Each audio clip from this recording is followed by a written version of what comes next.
Today we are looking at and focusing on children in the early years, foundation stage and key stage 1. So any child that is under 7 years old. And that includes nursery school as well. So everything that we will be looking at tonight can be used at any point in education along the way. So to start with, to focus ourselves, we're just going to take a couple of deep breaths to clear the mind and to focus on the masterclass. So just take 2 or 3 deep breaths in and out, and in and out. So today, looking at the under 7s, sparking their creativity, their academic growth, their emotional development, so that we really unlock their potential within our delivery. And it really absolutely can be as early as nursery school. In fact, it is absolutely fundamental. So I want to share with you, before we go into the session, a little bit about why we've picked the under 7s.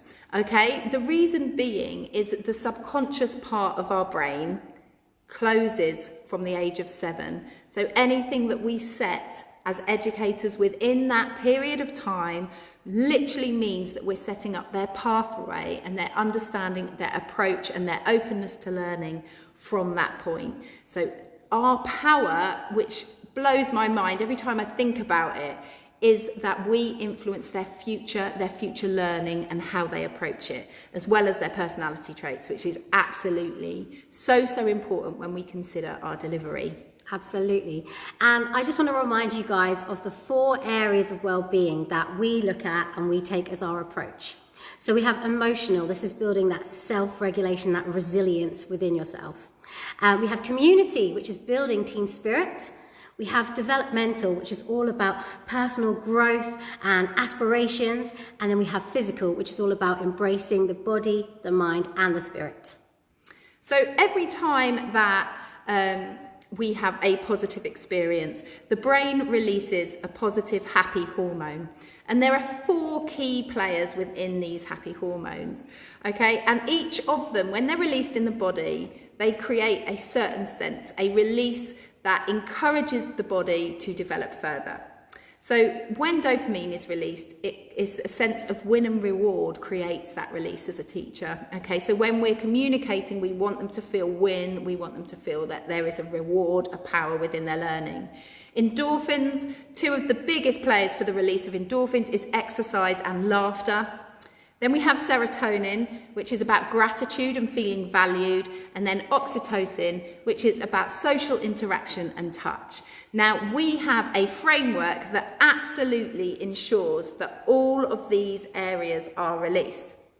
So when the 4 chemicals we have in the body are released and flowing, what happens is the learning centre in the brain opens up by up to 35% capacity, which means that your pupils, whatever it is that they're learning, their engagement will become more productive. So their learning centre, they will absorb and retain the information by up to 35%. And not only that, but their drive to then re-experience this creation that you have done goes up. So the next day, the next task, they're more enthusiastic. So their academic growth flourishes, their emotional potential is being optimized, and they are maximizing their learning. And what is really important is that anything negatively that happens in relation to those 4 hormones, if they get blocked, they can't experience that sense of self-value.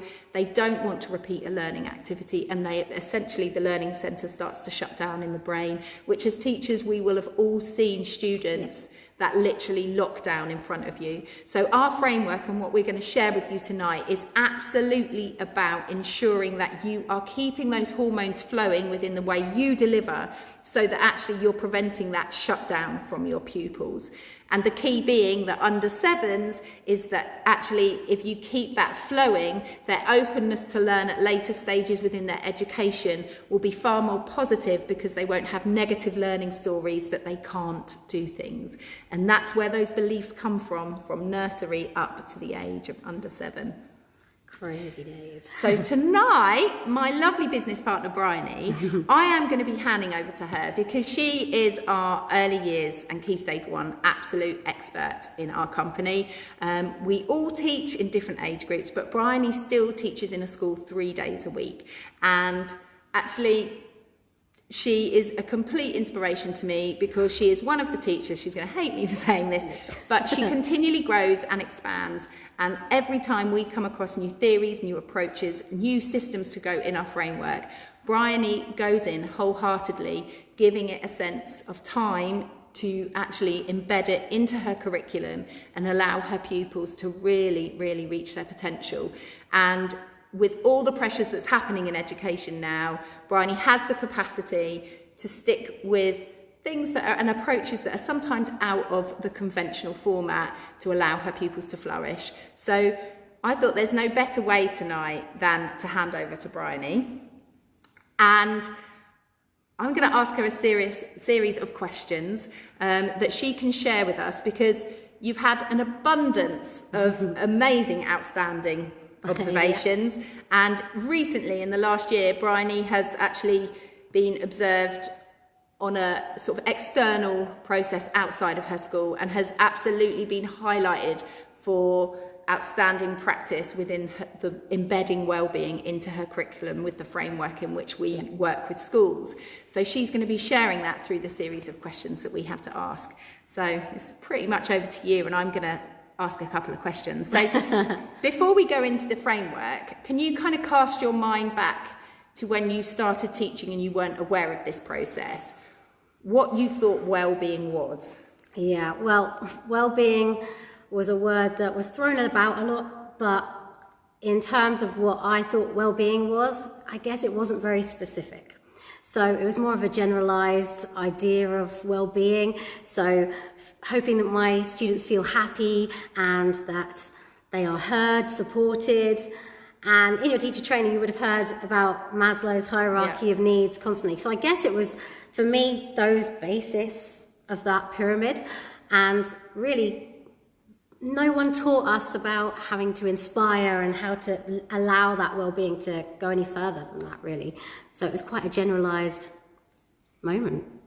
And so when you then kind of found out about the science of well-being, the release of the positive hormones that we've talked a lot about in our group, what changed?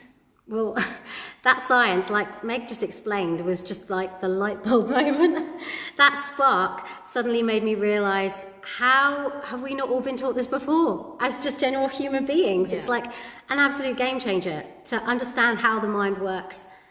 And really, in a weird way, how simple it would be to just change a few things to make sure that that learning centre unlocks. It was just kind of mind-blowing, really. Yeah, and I think it's really amazing, isn't it? Because sometimes we can really overcomplicate things. Yeah. And actually, it kind of comes down, a lot of the positive hormone releases in the body comes down to sort of the idea of positive energy, kindness, fun, and generosity, isn't it? And these are totally not time-consuming at all. Really. And that sort of spark has just really kind of changed everything for me. So when you first heard about wellbeing, obviously now I'm sure lots of you will have experienced this, that you get thrown this new idea and these new strategies. What areas of your mind gave you a story or an element of resistance to it? We all have things that we're like, I'm not convinced about that. And I think as a teacher myself, sometimes we can be the harshest critics on new ideas. So what came up for you? For me, it was kind of, how can I make an impact as just one person? Yeah. So if I take on these approaches just as one person, how is that going to make any change? And am I going to be judged by my fellow colleagues and head teachers or SLT for trying things out of the box that aren't that usual way? And I don't have time. We all as teachers, I'm sure, have this thing of, we've got so many things we need to do. And actually, how am I going to have time to actually do these? Yeah. They were what was going around my head. And I think something that's come up, I think we've talked about it a little bit, particularly with some of the techniques that we will cover in a little while that Bryony's going to share that she uses in her class, is that they can be very different, can't they? So that thing of being judged and taking a different approach to other people can be quite intimidating. And I think the nature of teaching is that we often compare ourselves to each other, rightly or wrongly, because we're all kind of sharing practice and seeing each other all the time.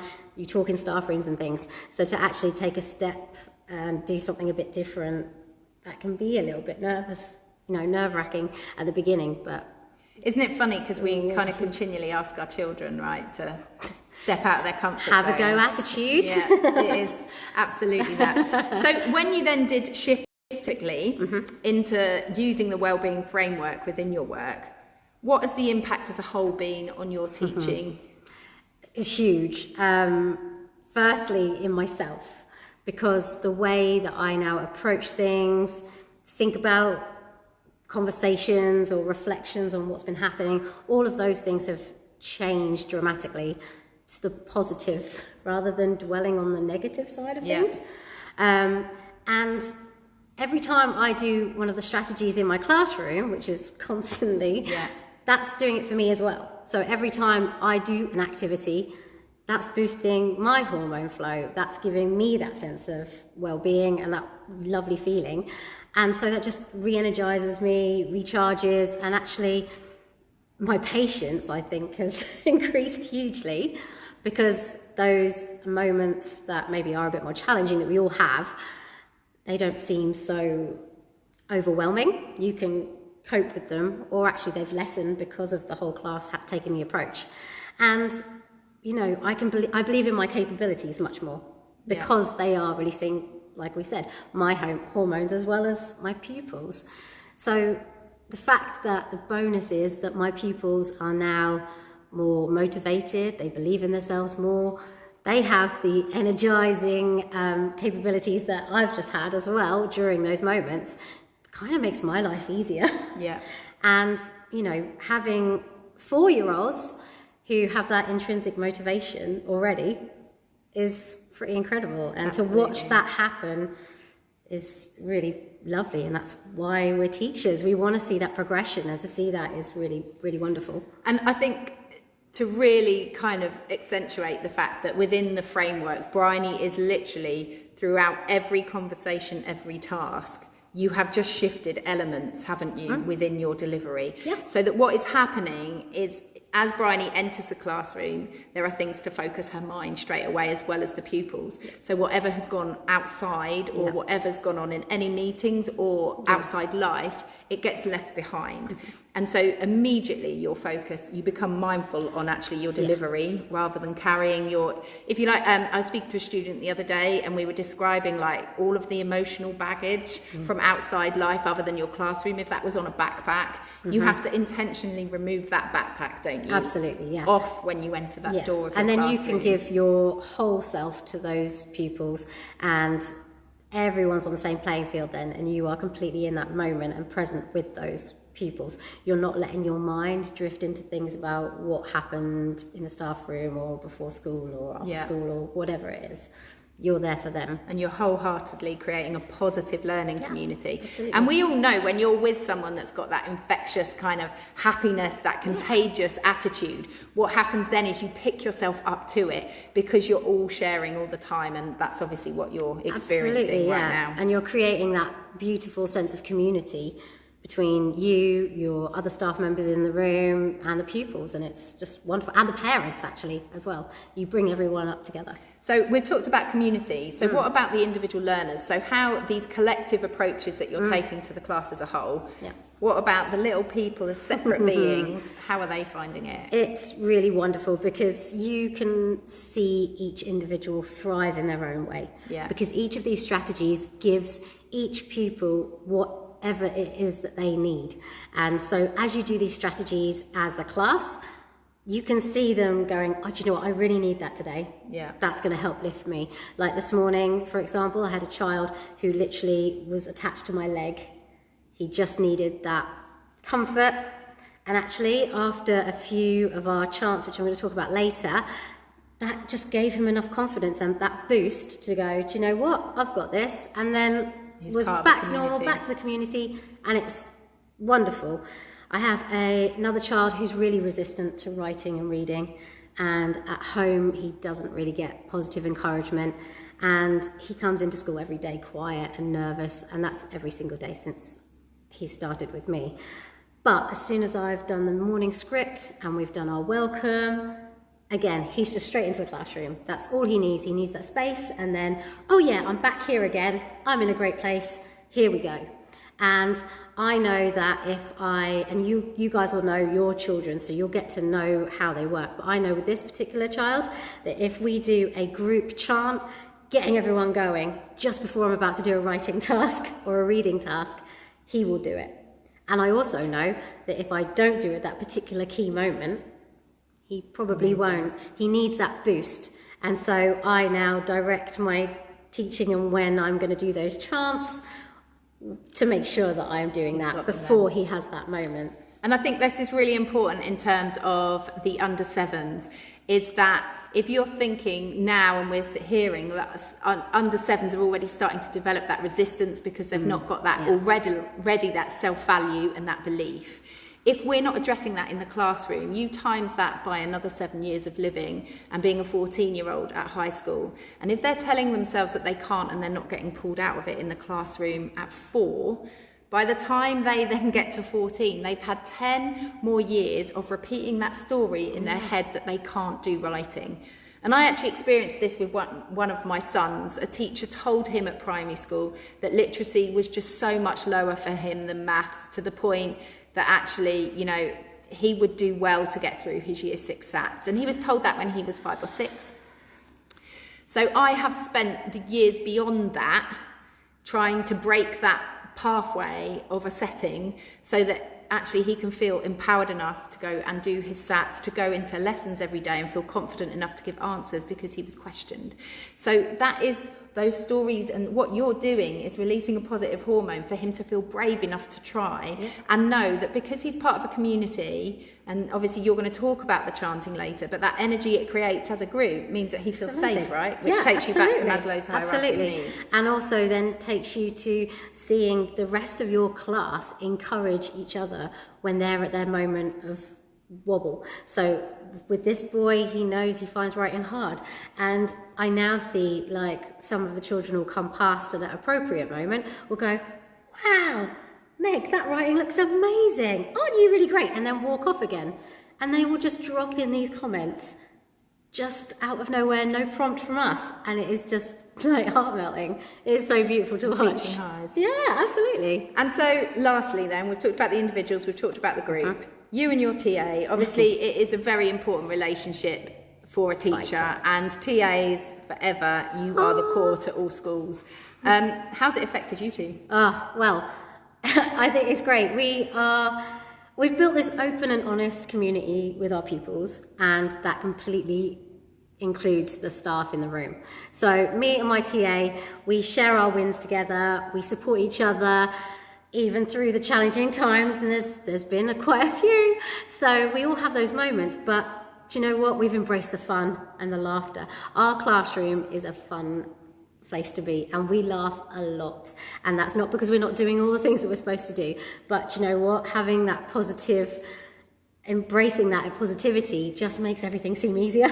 And I think the laughing thing is a funny thing, because we've done a lot of audits in schools, and we've worked in probably over 200 primary schools, and what we find is sometimes when pupils laugh, teachers can get a sense of panic because we often know what it's leading to, distraction. But actually that laughter, the amount of hormones that are being released, it's a very, very, very powerful thing, because if you channel that, their learning centre is open so much that you need to channel the laughter into concentration and focus. And within our framework, with the series of exercises that we use specifically for those hyper moments, what it does is they channel it rather than that sense of, oh, we've got to stop, we're not allowed. And immediately they do that, you're locking that release of the hormone, which means the learning centre shuts down again. Absolutely. So that kind of laughter in a positive way and learning, and we actually have some exercises, don't we, where you go from being hyperactive and then complete opposite of stillness. And what we're doing is recreating pathways of being able to focus and flip, focus and move, so that you're getting sharper responses and longer term concentration. And they're really powerful, aren't they? And like anything, practice, like teaching them how to do that is going to mean that they're able to do that, because actually it's something that for some reason we all presume they should be able to do. You should be able to sit still, or you should be able to just stop laughing. They're really hard things to do, especially when you're a kid. So actually teaching them how to do that is really crucial. Yeah. And like with my TA, because she is seeing the strategies all the time through my approach, that all rubs off, and then they're doing it. And actually when we have, you know, students who have got challenging behaviours, and I've sort of set some breathing exercises and things that I want them to do, actually she is able to take those on as well. And that means that consistency, and we talk about consistency a lot in these, but it's so crucial. Like if everyone's on the same page and we're all doing the same approach, then actually the effects are humongous, and it's amazing. You can still do it on your own, but if you and your TA are completely locked in, then it's a big change. The impact is quicker as well. That emotional and academic growth then just flourishes on a very, very, very quick time. Absolutely, yeah. So we have an abundance of strategies that we use. Number one strategy, you've mentioned it a lot already. You already know what it is going to be. Yeah, it's chanting for me, and I know that word seems weird, but chanting is the one. So do you want to explain? Yes, so I use these all the time, and I have like 1,000 different versions of it, and my kids now make them up as well. They made one up this morning. So you've seen this one before. We go, yes, yes, yes, I can. All the things that you're going to do where you are shouting basically together in a controlled way, but we're all saying the same thing and using that positive language to build the pupil and the staff up, which is amazing. And whichever age you are teaching, I do this with my 15-month-old to the boy. Like, it's getting a little bit hilarious now. He literally bends down to pick something up. He's like, yes, I can do it, because he has like 15 words, and most of them are our positive chants. And it is, so whether you're in a nursery or not, if the nursery staff are doing those chants at certain points throughout the day, even with the babies, it is living proof, and we've got nurseries doing it now, where the positive chanting literally creates this sense of possibility and openness and excitement to actually try something, because the power in the room when you do it is massive. When they are on it, they're always on it when they're doing the power chanting. It's amazing, and you can't help but smile as a teacher. So what's going on in their brain is going to probably be 1,000 times more than that. It is so incredible to do, and like I said, the more that they do it, the more they then start using that positive language, and then bringing in bits of positive language you've used in other parts of the day through different strategies, and then they start to create their own power chants. So this morning we did the I am awesome, you are awesome, we are awesome, and then one of the boys just went yes, yes, yes, and we just then added that on the end. So it's so lovely to hear them going, do you know what, I know this, I can throw this idea in and I know it's going to be used. And you know, I spoke before about when they compliment and give each other compliments and things, and I am awesome is quite a big one for us, because it's simple language to use. They also know I am enough and all of those ones, but I am awesome rolls off their tongue as a class collectively. But when we are in phonics or maths or something like that, someone answers a question, and if they get it right, you are awesome. If they get it wrong, you are awesome for trying. Like, it doesn't matter. Like, we are just always shouting you are awesome at each other, and no matter whether they got it right or wrong, they feel awesome afterwards. So it's just a game changer for me in my classroom. And it is such an energy lifter. And if you've got a child that's feeling really blocked coming into school, we've got lots of teachers that use within our framework the chanting before they even go. They're lining up outside the class in the morning, which is a brilliant thing to try.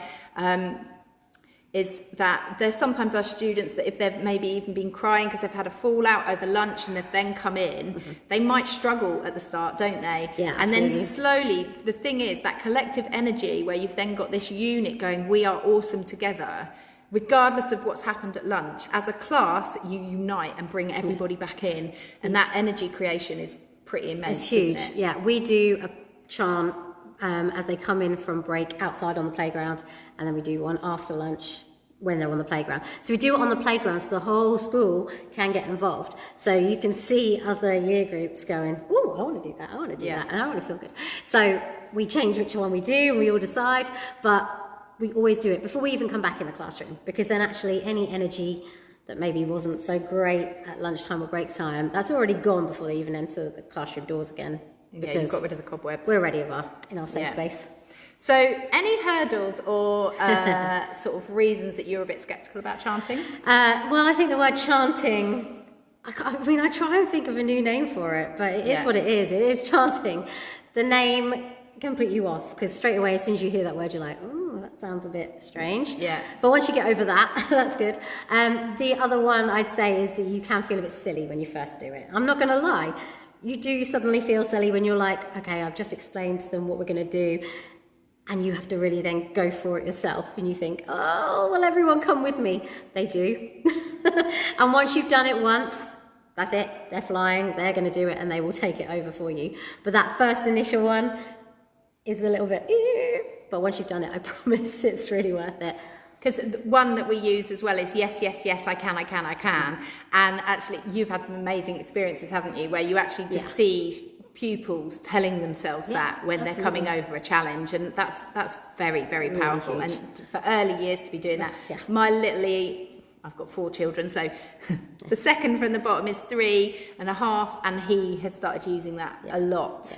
And actually sometimes he'll be like, I can't, and he'll really, and then he starts to bring himself out of it, because we practice it so much. That's really, really important. My 6-year-old in her swimming lesson the other day, she's really scared of jumping in, and she stood across the other side of the swimming pool, and I went, and she went, yes, I can, and straight in the water.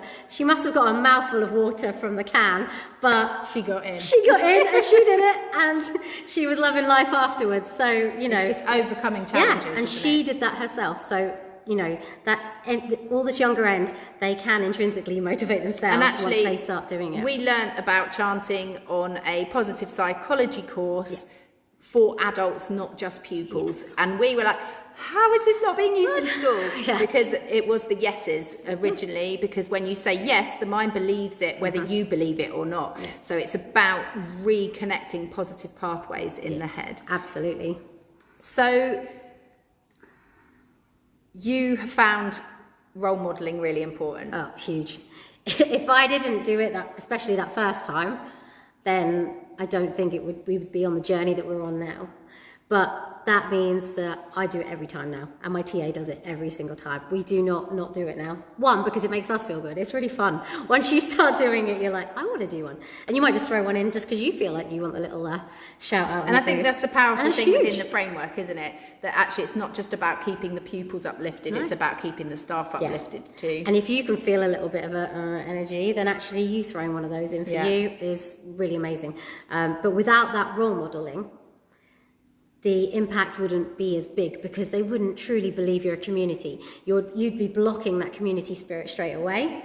And as soon as the pupils feel a little bit of resistance from you, then they're going to go, hang on, we trust you. And if you're feeling a bit funny, then I might feel a bit funny. But as soon as you throw yourself in wholeheartedly, they will too. And lots of them, if they haven't had that sense of abundancy at home with that sort of enthusiasm, it's a little bit of a shock to the system, isn't it? Yeah, so definitely. It's like this. But particularly with the under 7s, what is so beautiful about them is because that subconscious part of the brain is open, they can reconnect into positive experiences generally a lot quicker, can't they? Yeah, absolutely, yeah. And for pupils that have any learning difficulties or anything like that, even being around a community where they might not be verbally contributing to any of our exercises, we have seen a massive impact in it. Yeah. I've got one child who is a mute in one of my classes, and he just sits and watches and smiles and is participating in a different way to the others, but he is still engaging in it. And up to the point where we were doing this, if external deliverers were coming in, he was literally just removing himself. But he can't actually help be in the room when we're doing certain things now. So it's really important to remember the children that sort of, you know, that sometimes are a little bit on the side, still really benefit from it, which is amazing. I teach a little boy who's autistic, and when we first started the chanting, because he's got a bit of noise sensitivity, he didn't like it at all. But actually, about 2 times in, he was like, do you know what, I really like this. He won't shout himself, but he is absolutely happy to be in it with everybody else doing it, and he will do all the actions. And the only time we have to be quieter is if we're doing an individual, you are awesome. We make sure his is a, you are awesome. And we do it in our kind of shout whisper. Empathy and understanding, aren't you? It's right amazing. There as well. Yeah, Amazing. absolutely. So the difference then, for those of you, that's what we're really about, is causing action, positive action to change. Absolutely. If people are going to try it on day one, what is the difference from day 1 to 6 months in, so people can see why you need to stick with it and try it? Yeah, it's definitely all about consistency, because when we first started it, I mean, my class had no idea what self-love was at all. I mean, some adults, I think, probably don't know what that is. And no idea of how their brain worked. And actually, I don't use the big words for the chemicals, but they understand how their hormones flow, how that can affect, how that can block, how it can open. They understand, which I think has been one of the biggest things for our class, is they've learned that what they tell their brain is what their truth is. So as soon as they realised that, that was huge for them, because I can't was constant when I first started with these guys, and I genuinely can't remember the last time I heard I can't. I literally can't think of an else apart from when they very first started, because I don't get I can't anymore. I get maybe an explanation of how they're feeling as to why they're struggling, can they have help? And so they're really thinking about how can they overcome it themselves. And that negative language just doesn't seem to be a thing with them anymore. We tend to communicate with the under 7s with a sense of creating happy energy. Yes. And actually it was one of the 4-year-olds in a meditation group I do in a school that said, I just have this happy energy. And it was like, that is it, that's exactly. And there was a child the other day that was saying that a girl was really sad, and he was like, I just need to share my happy energy with her. And then actually they all went and did a class chant together. Absolutely. But they understand what happy energy is, because we feel energy. We know when we've got lots of energy and we know when we don't.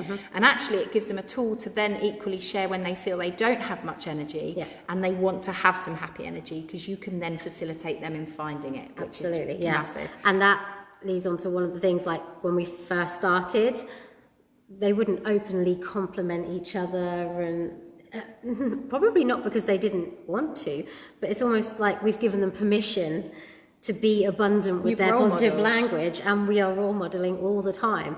So now they do just drop past and go, wow, I love your writing. You look really beautiful today. I love your hair. Blah, blah, blah, blah, blah. You know, they are really abundant with their lovely language, and it's really nice to see. And that then shoots across the school, so they'll go into lunch and they'll say something nice to their MSA, and then they'll say something nice to the cook, who will then say something nice, and you can see that it's contagious. It's really lovely, really amazing. Well, and credit to you and your TA for setting that. Thank you. We have had several email requests in terms of questions specifically for early years, and we've answered a lot of them throughout today. One that comes up a lot is transitions and how you get a group to focus. So you've talked about chanting. We obviously have quite a range also within the framework of other ones. If you had to pick one other one that's quite contrasting to chanting, what would it be? I think I would definitely pick my breath work, and there's like a yoga sequence that we do. My class has nicknamed it the rocket ship, but you can name it whatever you like, where we breathe in and breathe out and let it out. So we breathe in on happy energy, and then we let go anything that's worrying us or stressing us out as we go through the day. And I will say how many sequences we're going to do, and because they all know the sequence now, they can all do it with their eyes shut. So actually just taking a minute to do it, I do it, TA does it, we all stop. And I always have music playing in my classroom constantly anyway, which is kind of calm yoga type music anyways, or classical music. So actually having that moment just to appreciate the music, appreciate the use of the breath, and having that actual distraction almost of the arm work as well, just allows the whole room to go calm. It refocuses, and then it gives me a quiet space to be able to then explain the next instruction or to whatever they're going to do. We like to end that one as well with a big hug of ourselves, because we're all talking about how we love ourselves, and then because we like I am awesome, but shouting it is not always the most appropriate.